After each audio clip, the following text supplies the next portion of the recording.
Live mula sa GMA Network Center, ito ang 24 Oras.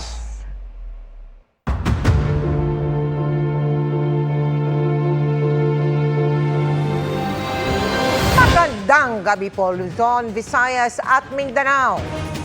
Kumpirmadong Ghost Project ang mahigit 400 proyekto kontra baha sa bansa ayon sa DPWH. Panimulang bilang pa lang yan at posibleng madagdagan pa. Sinabit na ang listahan ng mga ghost projects sa Independent Commission for Infrastructure.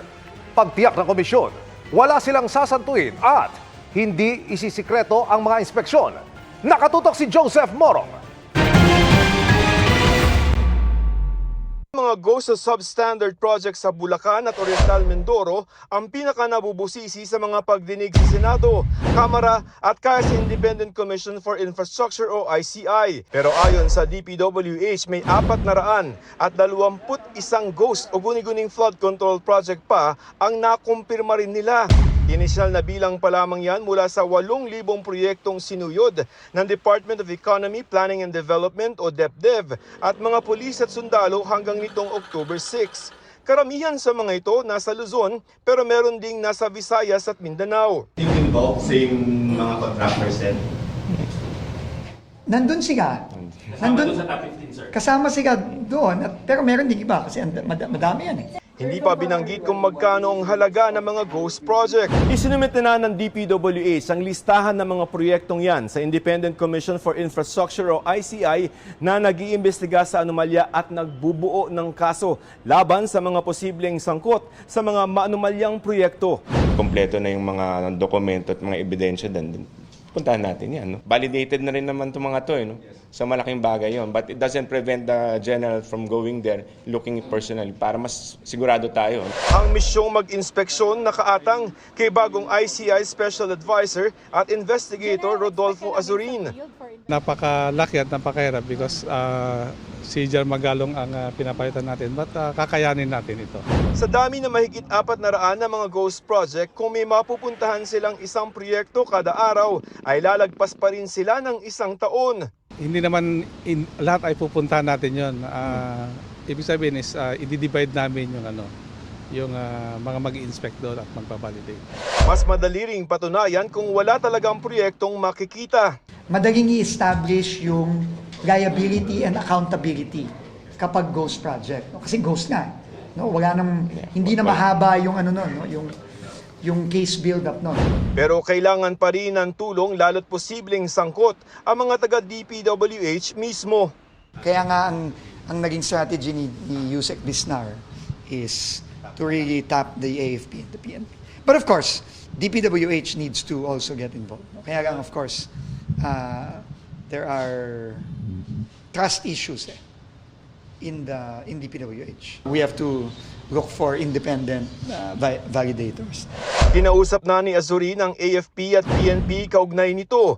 Tiniyak ni Azurin na walang sasantuhin o lugar na iiwasan ng inspeksyon at hindi rin isisikreto ang mga inspeksyon. Definitely hindi tayo papayag na lahat is iimbestigahan natin lahat. Hindi naman kasi nga si Secretary Vince naman is very open sa so ganoon din kami. Para sa GMA Integrated News, Joseph Morong, nakatutok 24 oras. Sa araw ng kanyang panunumpa, inilatag na rin ng bagong ombudsman na si Jesus Crispin Remulla ang kanyang mga tututukan.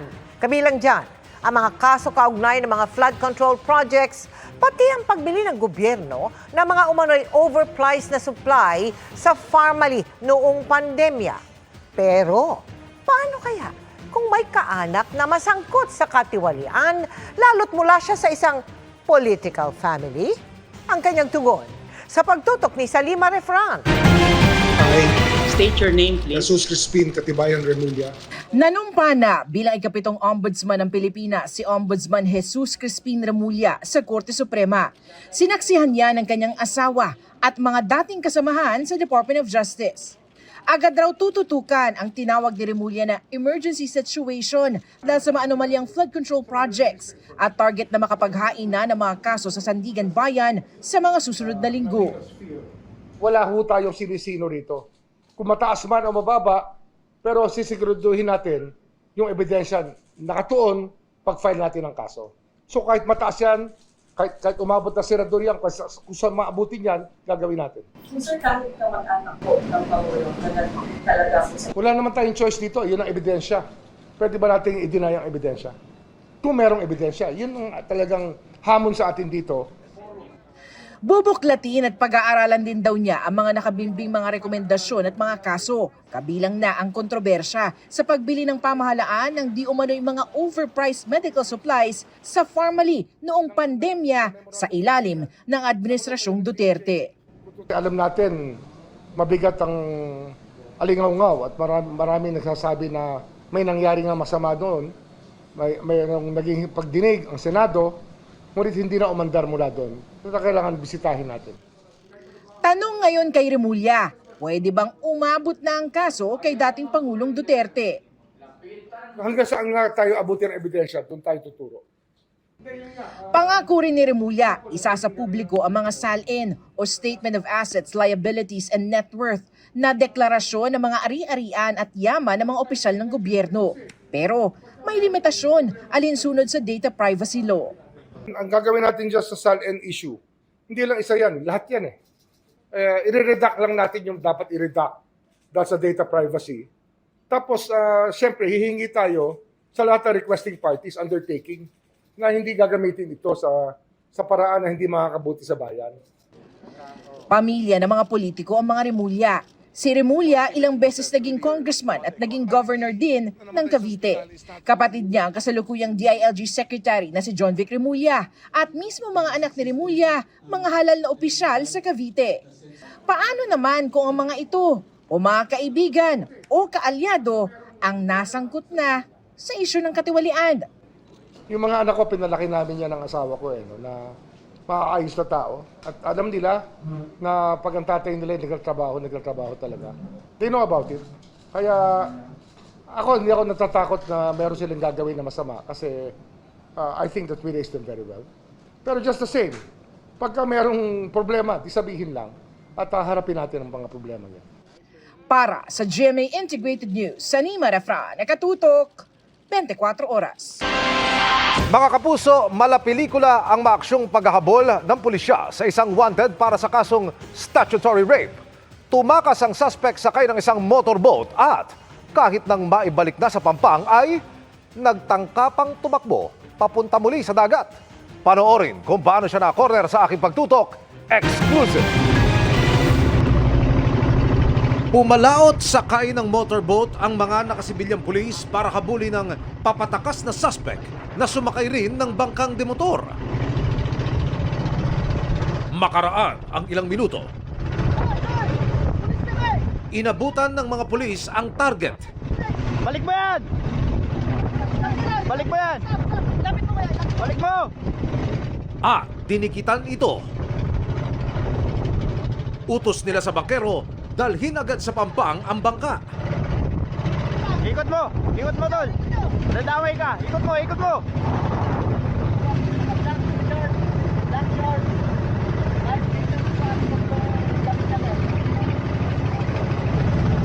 Pero magtatangka ha! Huwag tatalon, oy! Huwag kang gagalaw! Diyan ka lang! Huwag kang gagalaw! Ay! Kuya! Tulak mo! Tulak mo rin! Diyan ka lang! Huwag kang umupo! Pero nang papalapit na sa Pampang, ang suspect Hoy! Hoy! Radyo! lumundag at tumakbo sa dagat. Radyo! Ang hindi alam ng suspect, may nag-aantabay na ibang pulis sa Pampang.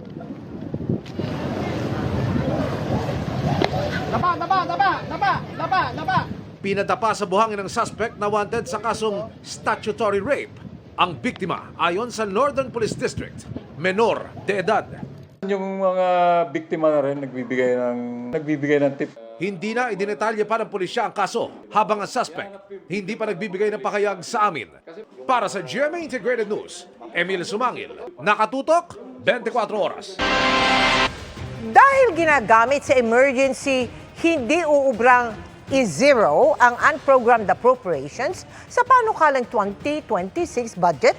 Ayon po yan sa palasyo at ilang mambabatas. Kaya ang isang senador may iminungkahi. Nakatutok si Tina Panganiban Perez.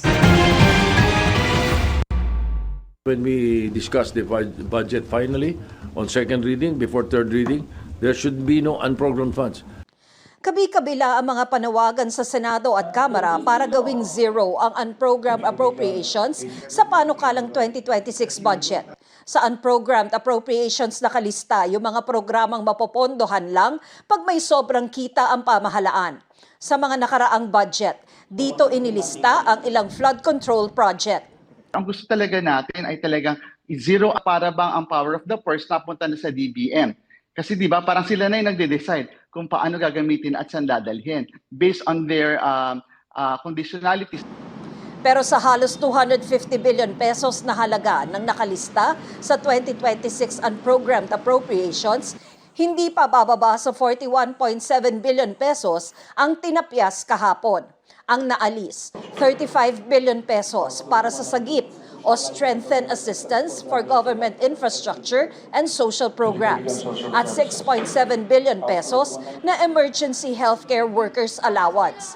Sabi ng Malacanang at ng isang opisyal ng House Committee on Appropriations, hindi talaga uubrang zero ang unprogrammed appropriations, lalo't dito inililista ang panggasto sa kalamidad o emergencies. Parang hindi po yata maaari mangyari yan. Marami po nagiging programa ang gobyerno at maaari pong magamit po ito sa pangangailangan kung may kailangan mga emergency cases or situations.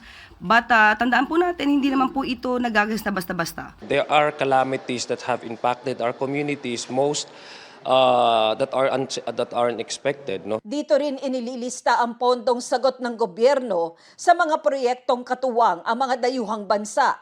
Mungkahi ng isang senador. Foreign-assisted projects and FAPs. Yun na lang ang ititira natin. Ang unprogrammed appropriations ang isa sa mga tinawag ng People's Budget Coalition na pork barrel. Pero sagot ng isang vice chair ng House Committee on Appropriations, When you say pork barrel kasi unclassified talaga yan without any probably any purpose or any use. No? Walang general description. Just that nakalaan lang diyan sa isang portion, isang agency. so wala pong pork. Sa palagay ko po, wala naman ho. We are confident to say na wala pong pork barrel. Sa ngayon, napapanood na ng publiko ang deliberasyon sa panukalang budget sa Kamara via live stream. Pero mula lang sa committee hearings hanggang sa plenaryo. May resolusyon ng inihain para isa publiko rin ang budget deliberations ng Bicameral Conference Committee. Para sa GMA Integrated News, Tina Panganiban Perez, nakatutok, 24 oras. Binuntutan ng mga barko ng China ang mga barko ng Pilipinas at binalaan kaugnay ng kanila umanong live fire exercises sa Bajo de Masinloc. Sa kabila nito ay matagumpay na nakatira ng tulong ng Philippine Coast Guard at Bureau of Fisheries ang mga mangingisdang Pilipino sa West Philippine Sea. Nakatutok live si Bam Alegre. Bam! Emil, dahil prioridad ng BFAR at PCG na maghatid ng tulong sa mga mangingisda, hindi sila nagpa-apekto sa mga natanggap na banta mula China. Sa Scarborough Shoal o Bajo de Masinloc, isang People's Liberation Army Navy vessel ang nagbabala na may live fire exercise sa lugar. Ayon naman sa Philippine Coast Guard, nagsagawa ang isang PLA Navy helicopter ng low altitude monitoring flight sa Escoda Shoal. Ilan lang yan sa presence ng China sa West Philippine Sea. Sa monitoring ng PCG, merong 7 China Coast Guard vessel at 10 Chinese Maritime Militia sa Bajo de Masinloc. Meron ding 8 CCG vessel at 9 Maritime Militia sa Escoda Shoal. Hindi nagpatinag ang Philippine Coast Guard at Bureau of Fisheries and Aquatic Resources at ipinagpatuloy pa rin ang joint operation para mamahagi ng supplies sa West Philippine Sea. Sa kabuuan, humigit kumulang 100 mga bangka ng mga mangingisda ang hinatira ng tulong ng PCG at BFAR sa Bajo de Masinloc at Escoda Shoal. 345 grocery packs at 98,000 liters ng fuel oil ang naipamahagi. Ang BFAR naglayag sa palibot ng Bajo de Masinloc o Scarborough Shoal. Hating gabi pa lang sumulpot na sa radar ng BFAR vessel ang shadowing ng 2 barko ng China Coast Guard. Kinaumagahan, dumami pa ito. Pagliwanag, naghatid ng ayuda ang BFAR sa 9 na bangka ng mga mangingisda. Kabilang na rito ang diesel, food items, tubig inumin, bigas at mga gamot. Karamihan sa mga mangingisda nagmula sa Subic Bay. Malaking dagok pa rin sa kanilang hanap buhay ang pagharang ng China Coast Guard sa Bajo de Masinloc. kaya hindi sila makapangisda rito. Hindi kami makapasok basta doon sa malapit sa Kalburo po. May limit lang po, hanggang 100 nautical miles lang po kami mangingisda po. Malaki pong perwisyo po. Hindi na kami nakakapunta ng Baho de Masinloc. Hindi na kami nakakapunta. Nakaharangan na kami, sir. Baka mabangga yung bangka namin.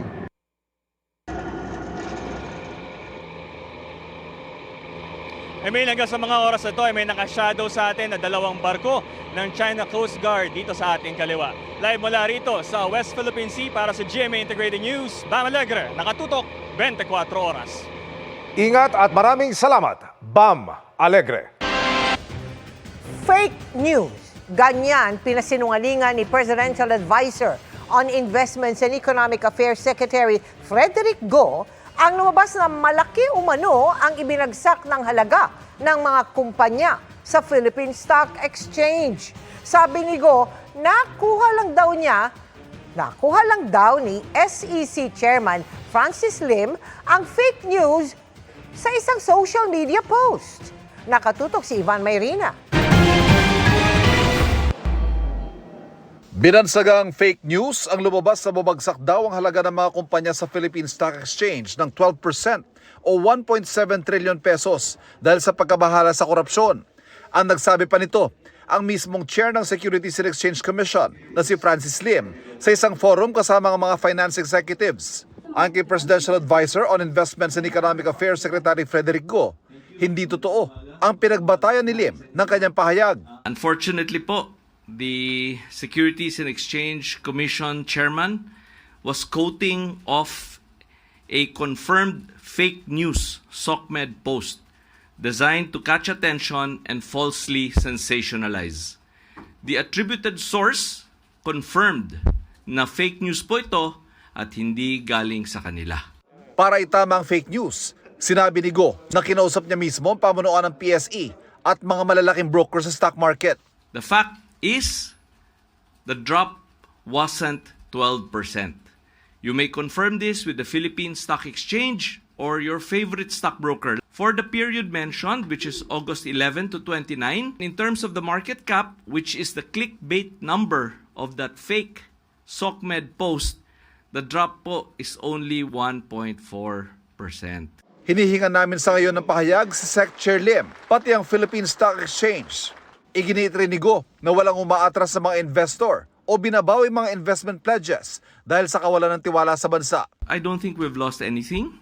The pledges continue to come in. I'd just like to stress that the swiftness and decisiveness of the President shows the resolve of the government to clean up corruption, which is good for the economy and builds confidence. From the formation of respectable members of the Independent Commission to the very swift appointment of an ombudsman with gravitas, it shows how serious the President is about fixing this problem. Para sa GMA Integrated News, Ivan Mayrina, nakatutok 24 oras. Nagpahayag ng labis sa pagkalungkot si SEC Chairman Francis Lim sa anumang kalituhan o pangamba na nangyari dahil sa kanyang sinabi. Ayon kay Lim, inakala daw niya noon na isang credible industry report ang pinagkunan niya ng impormasyon. Pero napag-alaman na niyang ang report ay fictitious o hindi totoo. Gusto lang daw niya sanang idiin ang kahalagahan ng integridad sa merkado at ang matinding pinsalang maaaring idulot ng korupsyon sa investor confidence. Sabi naman ng Philippine Stock Exchange o PSE, 185 billion pesos lamang ang nawala sa market capitalization sa loob ng 3 linggo, tinuran ni Lim. Sabi ng PSE, ang binanggit na numero ni SEC Chairman Francis Lim na sinasabing nakuha sa isang report ng isang business analytics company. Itinanggi na rin daw ng kumpanya na galing sa kanila. Gayman, sabi ng President at CEO ng PSE na si Ramon S. Monzon, tama ang SEC Chairman sa pagkondena sa katiwalian at sa binanggit nitong epekto sa ekonomiya at sa financial markets. Good evening mga kapuso. Mula sa series, movies at concerts, fully booked ang schedule ng ex-PBB housemates. At si Charlie Fleming may wish para sa mga papasok soon sa bahay ni Kuya na tulad niya ay Gen Z. Makichika kay Aubrey Carampel. Bunso ng matagumpay na unang edisyon ng Pinoy Big Brother Celebrity Collab si bubbly bread thinner ng Cagayan de Oro, Charlie Fleming. Kahit 16 years old pa lang nang pumasok sa loob ng bahay ni Kuya, pinatunayan ni Charlie na kaya niyang makipagsabayan sa iba't ibang tasks. At ngayong may PBB Celebrity Collab Edition 2.0, excited si Charlie sa soon-to-be housemates na kanyang mga ka-Gen Z. Hoping daw siya na tulad niya, marami ring matutunan ang mga magiging bagong housemates ni Kuya. Kasi alam ko na nag-grow ako dahil sa PBB at sana nag-grow din sila in the same way when they go in and when they come out. Booked and busy si Charlie. Bukod sa endorsements, soon ay bibida rin siya sa upcoming Kapuso drama series na Master Cutter. Makakasama niya dito sina Kapuso Primetime King Ding Dong Dantes, Max Collins, Joe Berry at PBB batchmate Shuvi Etrata. Magkasama rin si Charlie at Shuvi sa GMA Pictures at Mentor Productions horror movie na Huwag Kang Titingin. Huwag Kang Titingin has been crazy recently. Super exciting yung storyline kasi and sobrang saya ng set kasi mga kasama ko lahat, yung iba galing PBB, yung iba naman super ka-jive ko lang talaga. So yung set namin, parang feeling namin hindi kami nag-work minsan. Busy rin si Will Ashley sa kanyang kabi-kabilang showbiz commitments. Bukod sa pagbibidahang movie na Love You So Bad with Bianca De Vera and Dustin Yu na collaboration ng GMA Pictures at Star Cinema. Kasama rin si Will sa cast ng The Secrets of Hotel 88 with fellow housemates. Naghahanda na rin siya sa kanyang upcoming sold-out solo concert on October 18 sa New Frontier Theater. I'm very excited kasi talagang pinakita po ng mga tao yung suporta po nila sa akin nung nilabas pa lang po yung ticket selling, and gagawin ko rin po talaga yung best ko para mabigyan sila ng magandang show. When life gives you lemons, gawin mong lemonade. Kahit negative or bitter ang sitwasyon, may chance ka pa rin gawing positive. Tampok naman sa first episode ng Chapters by Sparkle, ang PBB ex-housemate din na si Josh Ford. Dito, no holds barred na nagkwento si Josh tungkol sa kanyang sarili. Mula sa kanyang humble beginning sa pagkatrabaho sa UK bilang isang caregiver at nagtrabaho rin bilang waiter. Emosyonal din siya nang alalahanin ang pumanaw na ama. Ang mga pagsubok daw na naranasan niya sa buhay ay mas nagpatatag sa kanya, kaya mensahe niya sa batang Josh na puno ng pangarap. It's gonna be a long, hard run, my friend. Pero it's all gonna come to a good place. You know, basta kayanin mo lang and do everything with a smile. Just be who you are and inspire other people. Sa dulo ng episode, may kilig surprise dahil may special appearance ang other. Really happy that I have a Josh in my life, honestly. Aubrey Carampel, updated sa showbiz happenings. Hanggang 5% taas presyo sa pang Noche Buena ang hirit ng ilang manufacturer. Hindi na yan hinintay ng ilan at namili na sa ikalawang bear month ng taon. Ang tugon ng DTI sa pagtutok ni Bernadette Reyes. Mahigit 2 buwan pa bago ang Pasko pero ngayon pa lang nagsimula ng mamili ng mga panghanda sa Noche Buena si Charina para anya medyo makamura. Para advance kasi parang ang price mas mura pa kaysa pag dating ng malapit na yung Christmas parang tumataas. Ito rin ang obserbasyon ng Department of Trade and Industry tulad sa mga karaniwang sangkap gaya ng macaroni, keso, condensed milk, mayonnaise at iba pa. Depende sa produkto hanggang 5% ang hirit na taas presyo ng ilang manufacturer. Pero iba raw ang gustong mangyari ngayong taon ng DTI. Every year they always ask for an increase, di ba? Parang normal na ata yun na hinhiling nila. But this time we're really requesting them that no price increase. Sa ngayon, meron naman daw nagbaba ng presyo tulad ng isang brand ng Christmas ham. Hamon pa naman ang isa sa hindi na raw afford ng ilang mamimili tulad ni Gloria. Hindi kami naghahambog. Tama na spaghetti tsaka konting luto ng minudo, yun lang. Opo, para? para makaraos lang. Meron akong nakakausap that will not have any price increase. Merong isa na magro-rollback. So that's actually good news. Ayon sa DTI, mas mataas na presyo ng ingredients at labor cost ang karaniwang dahilan ng manufacturers para sa hirit na taas presyo. Sa susunod na 2 linggo, inaasang makakapaglabas na ng DTI Noche Buena Price Guide para magsilbing gabay sa mga mamimili. Bukod sa mga pangunahing sangkap sa mga pang Noche Buena, stable pa naman ngayon ang presyo ng mga produktong agrikultura, pero nag-i-increase naman talaga pag lumalaki yung demand. Pero hindi naman ganun kalaki kasi maganda naman yung supply natin. Yung egg talaga nagtataas yan pag ganitong season, tsaka yung karne. sinisikap naman daw ng DTI na hindi na rin magtaas ang presyo ng mga pangunahing bilihin hanggang matapos ang taon. Katunayan sa price monitoring ng DTI at lokal na pamahalaan ng Taguig ngayong araw, mas mababa pa sa suggested retail price ang presyo ng mga pangunahing bilihin. Sa bigas, may mabibili na sa halagang 30 hanggang 37 pesos kada kilo. Now there's a lot of choices. Bumaba na siya ng 30, which dati the prices were like 58, 56. Ngayon nasa 30s na. Para sa GMA Integrated News, Bernadette Reyes, nakatutok 24 oras. Nakaranas ng flash flood ang isang barangay sa Ginubatan, Albay ngayong araw.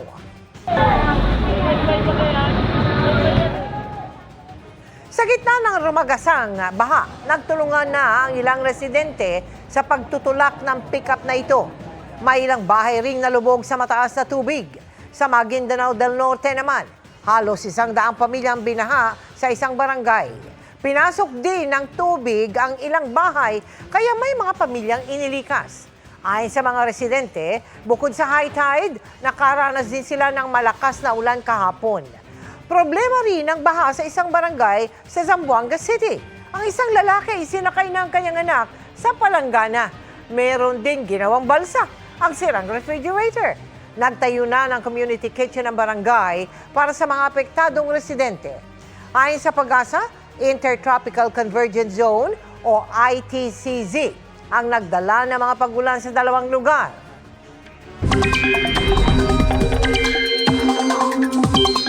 Mga kapuso, nasa loob na ng Philippine Area of Responsibility ang ika-17 bagyo sa bansa ngayong taon na Tropical Storm Kedan. Ayon sa Pag-asa, hulig na mataan ang bagyong Kedan sa layong 1,375 kilometers east-northeast ng extreme of the Luzon. Patuloy itong kumikilos ng pa-north-northwestward at posibleng bukas ng madaling araw ay lumabas na sa PAR. Dahil nasa dulo ng PAR, wala itong inaasahang direktang epekto sa bansa. Pero magdala pa rin po ng payong dahil uulanin pa rin ang maraming lugar dahil sa iba't ibang weather system. Isa na riyan ang low pressure area sa West Philippine Sea na nagpapaulan sa Calabarzon, Mimaropa at Metro Manila. Ang trough naman ito ang nagpapaulan sa Bicol Region. Sabi ng Pag-asa, mababa ang tsansa maging bagyo ang LPA pero patuloy naman tabay sa updates. Samantala, southwesterly wind flow naman ang nagdadala ng kaulapan sa Visayas at Mindanao, habang northeasterly wind flow ang nagdadala ng pabugso-bugsong hangin at may hinang pag-ulan sa extreme north Luzon. Batay sa datos ng Metro Weather, halos buong Luzon ang may tsansang ulanin bukas mula po tanghali hanggang hapon. Posible ang malalakas hanggang matitinding ulan sa maraming lugar kaya mag-ingat sa banta ng pagbaha at pagguho ng lupa. Sa Visayas, umaga pa lamang, may tsansa ng ulanin ang ilang bahagi ng Western Visayas, Negros Island Region, Bohol at Eastern Visayas. Pagdating ng hapon, mas marami ng lugar ang may tsansang ulanin at posible ang heavy rainfall sa ilang lugar. Sa Mindanao naman, kalat-kalat na pag-ulan ang inaasahan.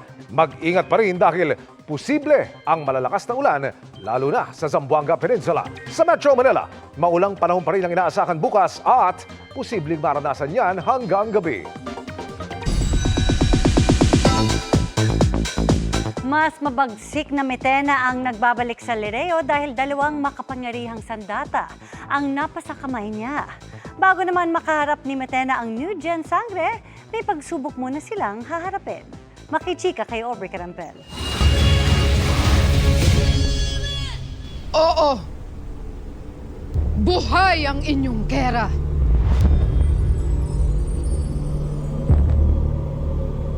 At palatak vuz rakera! Nagbalik na si Kera Mitena with her new look. Pero tila pareho pa rin ang bagsik at galit. Maraming nagulat sa episode kagabi dahil ang parusa sanang kakaharapin niya mula kay Zaur,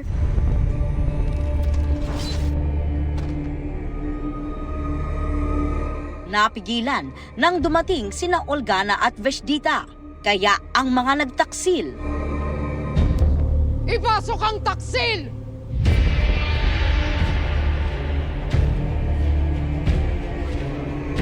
pinarusahan ng mas malakas at mas makapangyarihan na kera dahil bukod sa setro mula kay Ether, hawak na rin niya ang sandata na kabilan ng mga mandirigma mula sa tribo ng Adjantao. Nyeha, hindi ako magpapatalo. Kaya sa pagbabalik ng ni Metena, she will actually have a more internal journey. Mas marami na siyang matututunan about herself, about sa past niya.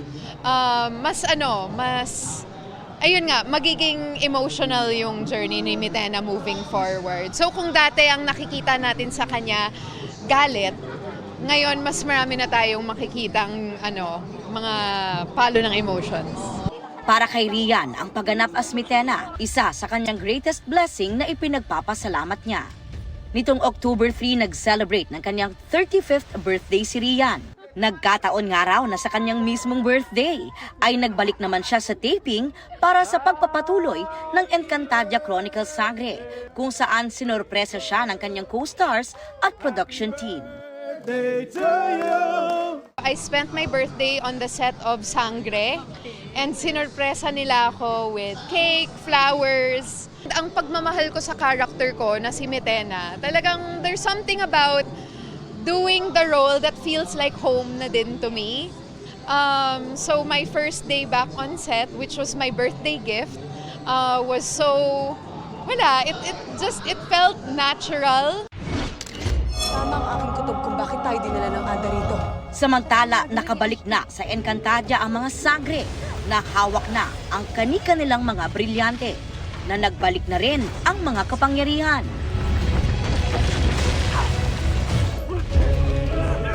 Pero bago harapin si Metena, kailangan muna nilang maghanda at harapin ang mga pagsubok ni Ashti Perena.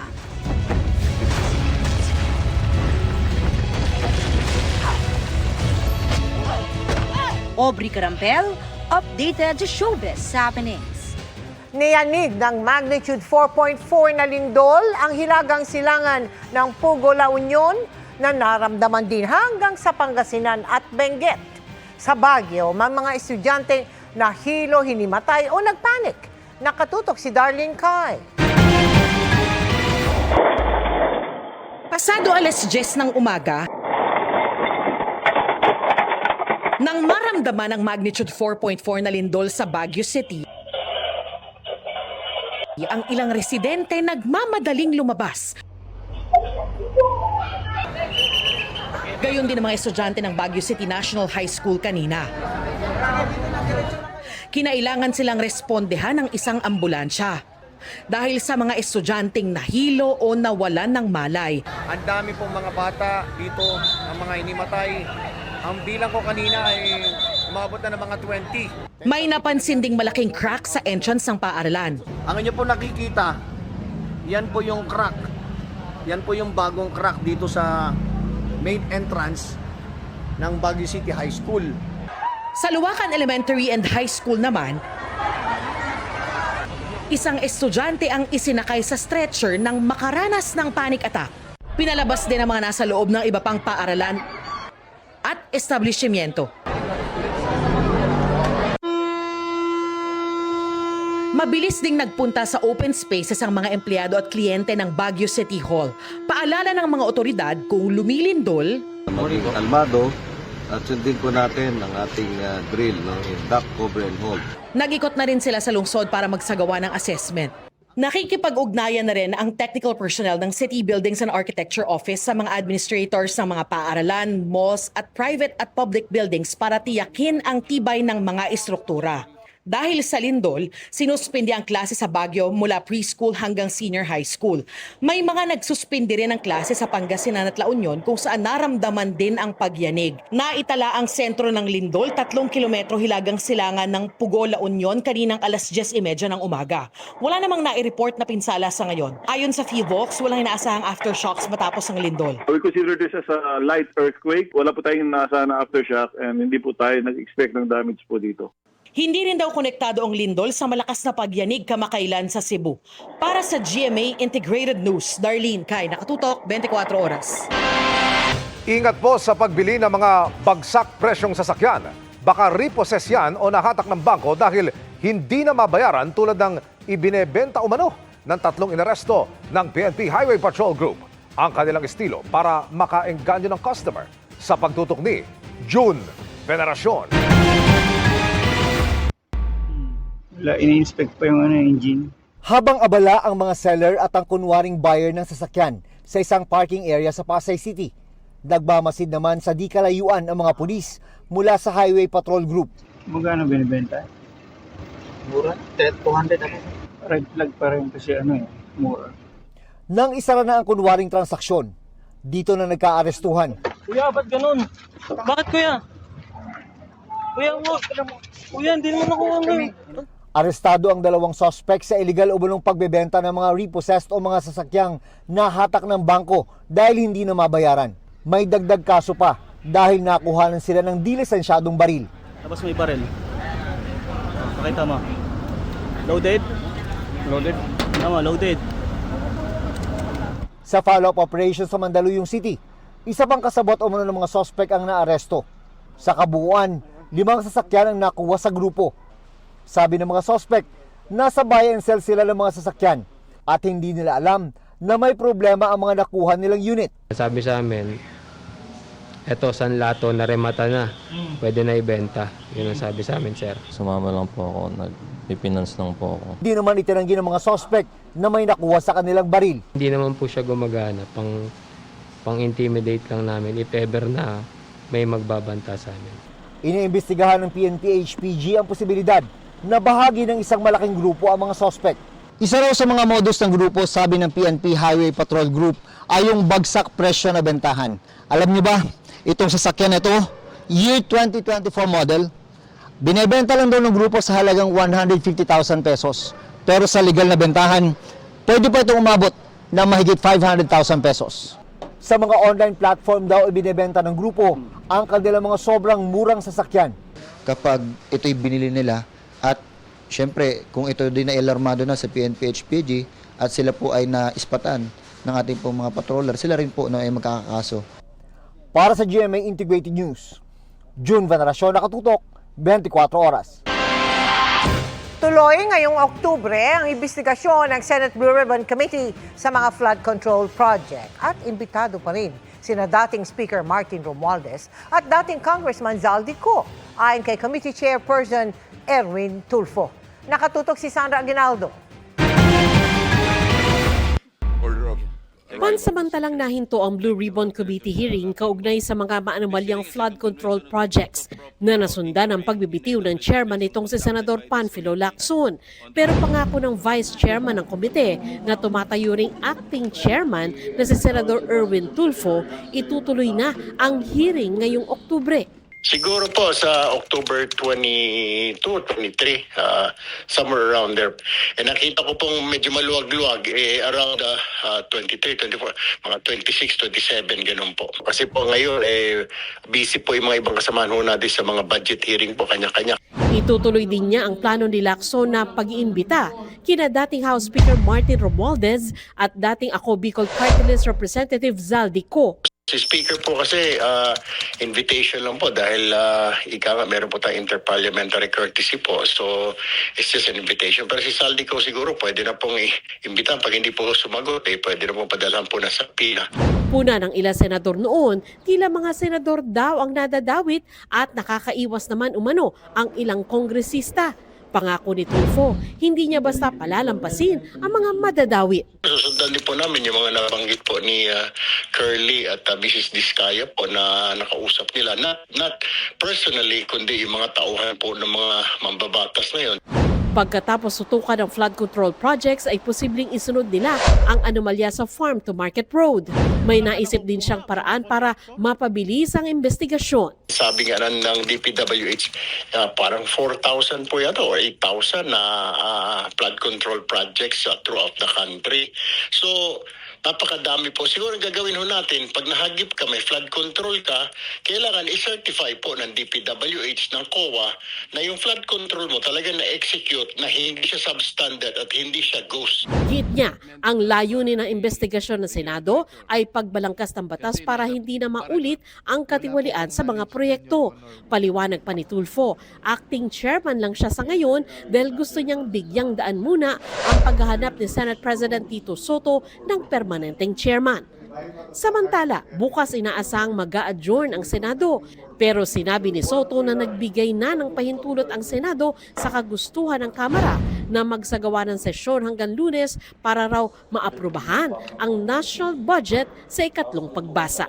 Para sa GMA Integrated News, Sandra Aguinaldo, nakatutok 24 oras. 24 oras nang binabantayan ang mga tulay sa Alcala, Cagayan matapos bumigay ang isang tulay roon. Hinakot na rin ang mga sako ng palay sa truck na nakasampa sa nasirang tulay. Nakatutok si Jasmine Gabriel Galban ng GMA Regional TV. Alas 8 kagabi nang alisin ang mga sako-sakong palay mula sa truck na nakasampa pa sa Pigatan Bridge sa Alcala, Cagayan nang tuluyan itong bumigay. Pinayagan sila, lalo't may pangambang hindi na maibenta ang mga palay na nagsimula ng sumibol sa loob ng sako. Wala na ma'am, masira na yan ma'am, bulok na rin, nabubulok na rin. Pero okay pa naman kung mabilad sa may bigas. Pinaghahandaan na rin ang paggawa ng Detour Bridge o pansamantalang tulay matapos makausap ng lokal na pamahalaan ng may-ari ng lupang dadaanan nito. 40 niladang bigat ang kapasidad nito, mahigit doble ng kapasidad ng bumigay na tulay. Dumating na ngayong araw ang mga heavy equipment na gagamitin para sa konstruksyon ng Detour Bridge dito sa Alcala, Cagayan. Pero ayon sa DPWH, hindi pa agad masimulan ngayong araw ang konstruksyon ng Detour Bridge dahil may mga materyales pa na kailangang hintayin. Ipinag-utos rin ni Dizon ang agarang inspeksyon at monitoring sa kondisyon ng mga lumang tulay sa Cagayan.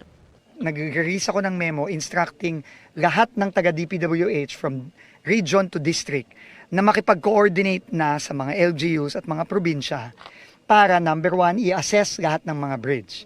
At number 2, maglagay ng mga measures tulad ng traffic management. 24/7 na may magbabantay sa mga tulay para matiyak na pasok sa weight limit ang bigat ng mga dadaan. Ginagawa namin niya ma'am, bali nagkuhan ako ng 3 relebo, may 2 kagawad tapos 4 na tanod na kasama yung mga nagbabantay na kapulis. May mga precautionary advisory na ipinaskil malapit sa mga tulay, gaya sa Magapit Bridge sa bayan ng Lalo. Mula sa GMA Regional TV at GMA Integrated News, Jasmine Gabriel Galban, nakatutok 24 oras. Winasak ng mga otoridad ang mahigit 16 na bilyong pisong halaga ng iligal na droga. Ikalawang pinakamalakihan sa kasaysayan ng bansa ayon po sa PIDEA. Nakatutok si Oscar Oida. Gamit ang thermal decomposition o thermolysis, sinunog sa pasilidad na ito sa 13 Martires, Cavite ang nasa 2.9 milyong gramo ng solid at 14,000 mililitro ng liquid illegal drugs na aabot sa mahigit 16 na bilyong piso ang halaga. Kabilang dito ang shabu, marijuana, cocaine at ecstasy. Itong thermal machinery ito, ang kwan nun is 1,000 degrees Celsius para siguradong masunog. Yung heating nito is it will take mga 12 hours. After 12 hours, then mayroon pang cooling period, usually is mga 24 hours. Kaya itong mga kasamahan natin dito, yung PIDEA at saka PNP, magbabantay yan. Ang public destruction ay isa muna sa paraan upang ipakita ang transparency at para maiwasan ng drug recycling. Pagtitiyak ng PIDEA, walang nangyayaring ghost distraction. Before yung loading, nagkaroon ng examination. Kailangan walang kanyan, walang substandard. Kung ano yung nakuha, dapat yun din ang susunugin. So yun. Walang switching. Ang naturang seremonya ay dinaluhan ng mga opisyal ng PDEA, PNP, Dangerous Drugs Board, DOJ, DILG at mga kinatawan ng House Committee on Dangerous Drugs. Generally, it is really to update din our 9165 kasi it's 23 years old, no? 2002 pa na law yan, no? And we're trying to make sure that it is updated and yung gaps ay ma-fill in din para wala nang palusot yung magawa ng mga those involved in the distribution of illegal drugs. Ang pag-address ng illegal drugs is not only for the supply reduction but it's also for the demand reduction. Ayon sa PDEA, ito na ang ikalawang pinakamalaking pagwasak ng droga sa kasaysayan ng bansa. Sumunod sa record na 19.9 billion na sinunog din sa Cavite noong 2023. Para sa GMA Integrated News, Oscar Oida, nakatutok 24 oras. Man on a Mission ang atake ni Ding Dong Dantes sa series of educational videos tungkol sa mga sakuna. Tuloy rin ang kanyang hosting gig sa GMA habang abala sa upcoming series na Master Cutter. Makichika kay Aubrey Carampel. Magandang araw, si Ding Dong Dantes po ito. Narinig niyo na rin ba sa balita yung The Big One?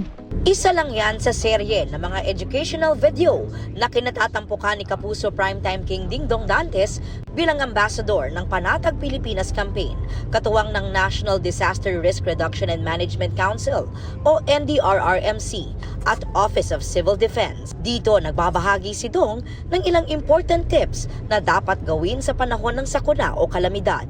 So these are mga information videos on what to do kung sakaling may isang earthquake, kung may sunog, may volcanic eruption, kung may bagyo, may pagbaha, kung ano yung mga basic na kailangan mong gawin.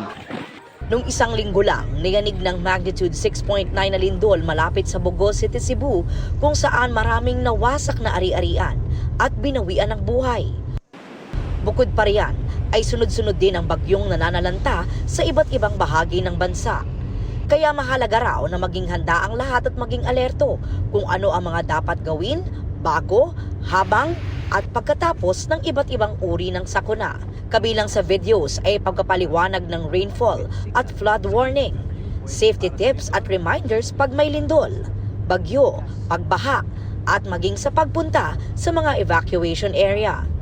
Itong mga information na to ay very accessible kasi online lang, makikita mo siya, i-share mo lang yan kapag meron kang kopya, lahat talaga dapat ay magkaroon ng kopya nun.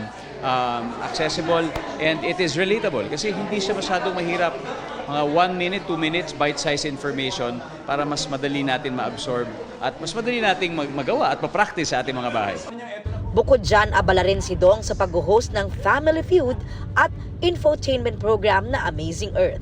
At soon ay magbabalik teleserye na rin ang Kapuso Primetime King na bibida sa upcoming GMA Prime series na Master Cutter na nagsimula na raw ang taping. Tagal na akong hindi gumagawa ng series, so parang panibagong pakiramdam na naman ito. Wow! Tapos syempre parang naalala ko yung gaano pala kasarap talaga gumawa ng isang series. And lalo na syempre mga kasamahan natin, di ba? Parang talagang very, very talented. Aubrey Carampel, updated showbiz happenings. Nangangamba ang mga residente sa San Jose del Monte, Bulacan dahil sa mga bagong nagsulputang butas na hinihinalang sinkhole. Ayon sa pamunuan ng Barangay San Manuel, 2 butas na may 5 metro ang haba ang nakita sa lupang malapit o nasa ilalim ng mga bahay. Tinakpan muna ang mga butas at pansamantala ring isinara ang isang kalsada roon. Dagdag ito sa mga 3 pang hinihinalang sinkhole na namataan naman sa likod ng isang hotel sa lugar noong nakaraang taon. Iniulat na ng barangay sa lokal na pamahalaan ang mga sinkhole at na-inspeksyon na rin ito ng kanilang City Engineering Office. Hinihingi pa namin ang panig ng City Hall kaugnay nito. Umalingaw-ngaw ang sunod-sunod na pagsabog dahil sa nasunog na truck sa India.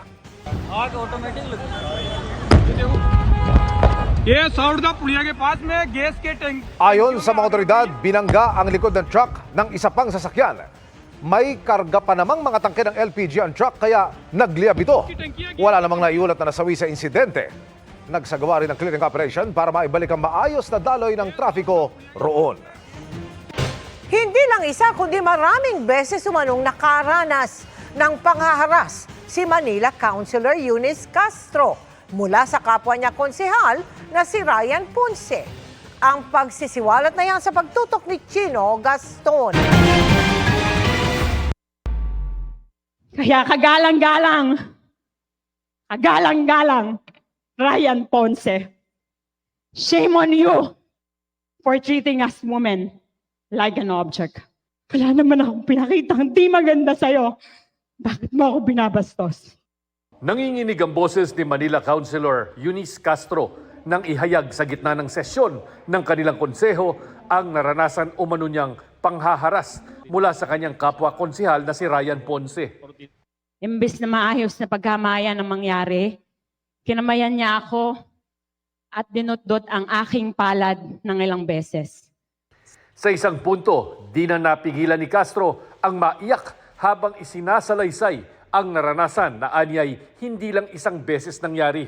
Gusto lang kitang batiin na ang galing mong magsalita. Suminyales ako sa'yo ng high five, binaba ko anong ginawa mo. Dinutdot mo na naman yung kamay ko!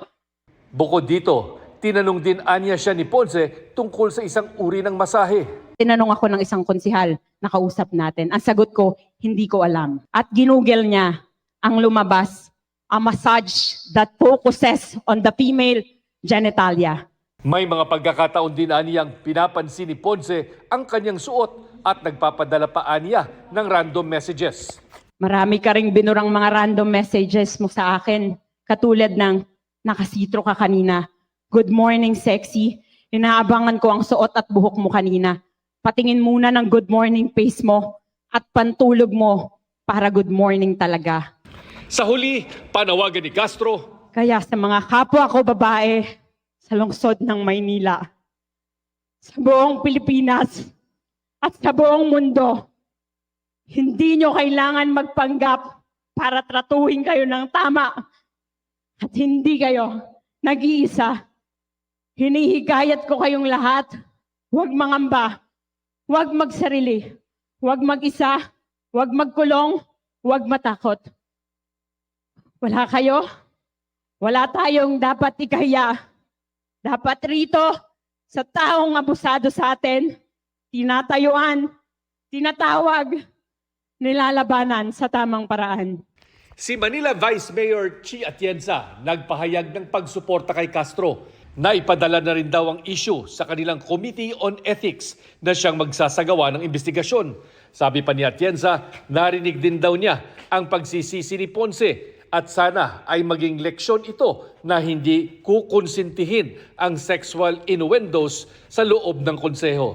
Para sa GMA Integrated News, Chino Gaston, nakatutok, 24 oras. Humingi naman ng paumanhin si Manila Councilor Ryan Ponce kay Councilor Eunice Castro. Hindi raw niya intensyong mambastos ng kapwa niya konsehal. Ako po ay tumayo dito, hindi po para ipagtanggol ang aking sarili. Ako po ay tumayo dito para po pusong buong kababaang loob humingi ng paumanhin sa aking nagawa, sa aking nasabi. Napakasakit po ng isang tao, napakalapit po sa akin ay nasaktan ko at ang kanyang pamilya. Kaya ulit ko po ang aking buong kababaang loob na pagtanggap na aking pagkakamali. At buong puso ko pong hinihingi ang kapatawaran ng aking kasama dito sa konseho. Nakiusap ang legal representative ng Office of the Public Counsel for Victims na ibasura ang hiling ng defense team ni dating Pangulong Rodrigo Duterte na indefinite adjournment ng paglilitis. Sabi naman ng legal representative, mahalaga ang pagpapatuloy ng kaso para sa mga biktima at international community. Tinitignan naman ang isang status conference bilang paraan para talakayan ang options at scheduling tungkol sa kalusugan ni Duterte at sa kahandaan niyang humarap sa paglilitis. Naunang sinabi ng depensa ni Duterte na unjustified o walang sapat na batayan ng request na indefinite stay. Nanawagan din ito ng agarang pagsusuri sa kalusugan ng dating Pangulo. Simula sa Lunes, mapapanood na ng mga kapuso ang bagong offering ng GMA sa Afternoon Prime, Tampok, ang Legaspi Family. Pero bago yan, sumabak muna sila sa GMA Integrated News Interviews kung saan matapang nilang binasag ang kanilang katahimikan tungkol sa hateful comments online na ibinabato ng ilan laban sa kanilang pamilya. May proud moment as parents din sina Carmina at Zoren na ichichika ni Nelson Canlas. Welcome to GMA Integrated News Interviews. Naging malalim ang usapan namin sa kauna-unahang beses na pag-upo ng Legaspi family sa GMA Integrated News Interviews.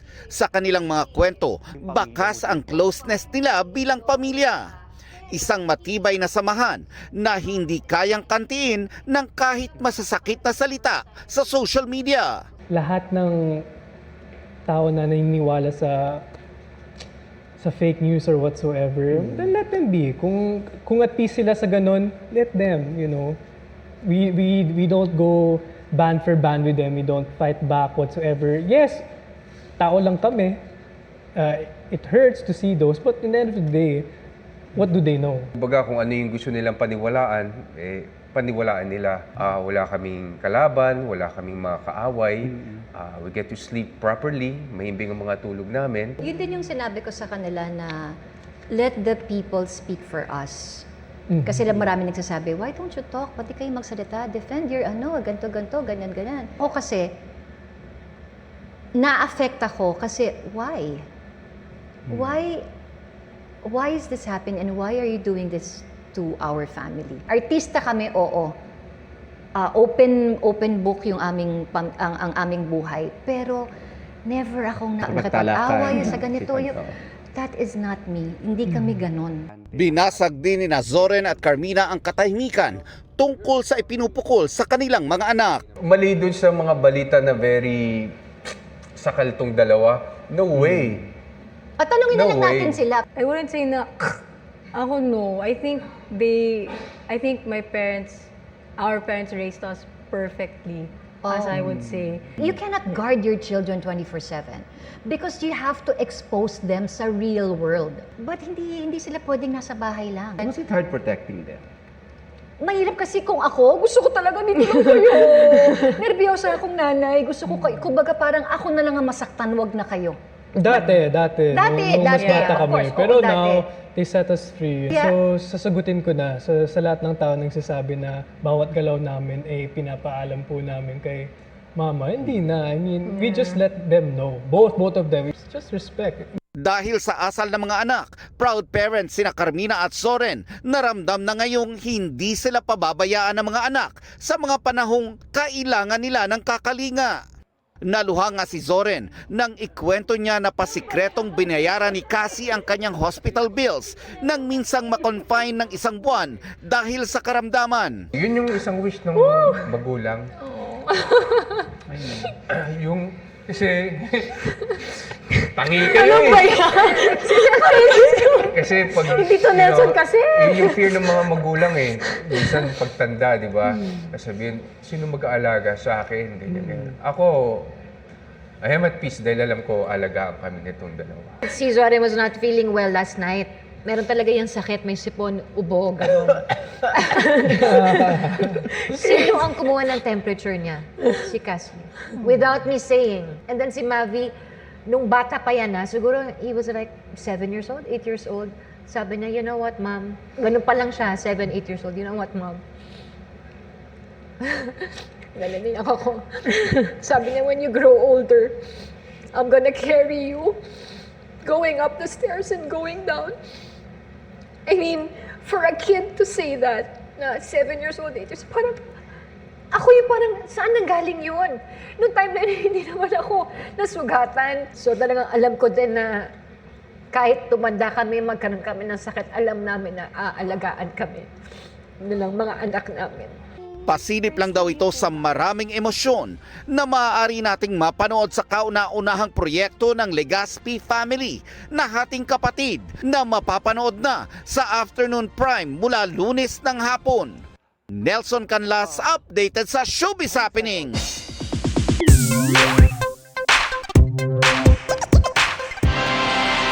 Sa mga naghahanap ng susunod na mapapasyalan at gustong makapag-reconnect sa kalikasan, marami niyan sa Nueva Vizcaya. Isa sa mga pinagmamalaki ng probinsya, ang Banti Falls sa Bambang. Sa ganda ng lugar, aakalain mong nasa paraiso ka. Crystal clear din ang tubig, samahan mo pa ng iba't ibang rock formation. Abay, kung gusto namang lumanghap ng sariwang hangin, meron ring rolling hills na matatagpuan sa Dupax del Sur. Doon, mapapawaw ka raw sa Sea of Clouds na mas magandang abangan lalo kapag sisikat o palubog po ang araw. At yan ang mga balita ngayong Huwebes, 77 araw na lang Pasko na. Ako po si Mel Tiangco para sa mas malaking misyon. Para sa mas malawak na paglilingkod sa bayan, ako po si Emil Sumangil. Mula sa GMA Integrated News, ang News Authority ng Pilipino, nakatuto kami 24 oras.